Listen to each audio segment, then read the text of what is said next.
guuɗowo ine fiili tagga mum ine fali baylole hunuko mum ne sindi ñañoru ma corumbal jewtirgal cefe jawdi mum ko nden wodno ɓuri baali e sawru waso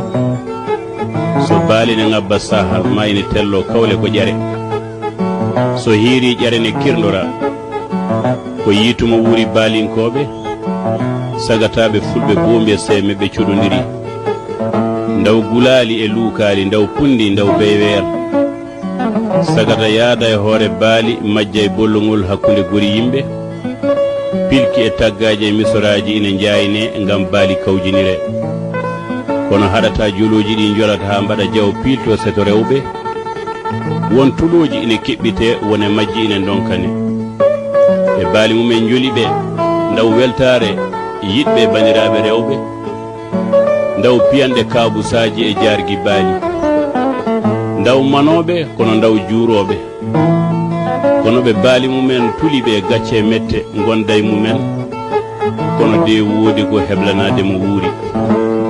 payɗi kirse mbarangu fawe inde debbo pasiraɗo ñamanduru ko rimay ɓe ñeñɓe jeeyi inde manore ko hirsuɓe e hirsanaɓe jeeyi ni woni baali tuuse fewde sahal yo Allah wat jañi miiɗino welde hanki e toro gaynako lamɗo ladde lohintoɗo mo hartetake ngam hulde wedere mum sawru mum walla jaasi ɗo ina siftinami hanki hakkunde joom gesa e gaynako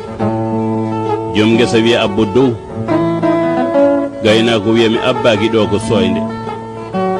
joom gesa wiya mi warete sa rentaki mi joɗoto e heñere ma sa jamjinaki gaynako jala wiya ha gonduɗa ka hirtaki sa mimi baalam ɗi a andan tigi mi wilsindaki ɓe haɓoɓe ɓe beldata rinduɓe ladde ɓe peccata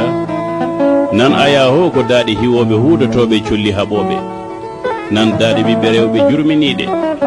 e sahaji lottuli e karbaji harbortoɓe piyanɗe kabusaji sagataɓe ɓe kosam e kaccari yoɓotoɓe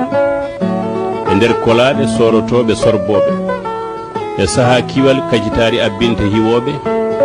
ndaw dente kacitari ndaw mango ndaw gawƴe belɗe soko piice ndaw kalace ñebbe pale jalluɓe ɗeɓe juɗa ɗum ɗeɓe curtina ɗeɓe mbarbina ɗeɓe mbaɗa cooke woni ndaw muñal ndaw pinal e hiwoɓe ndaw ŋoŋa ndaw beewel e cinde hulɓiniro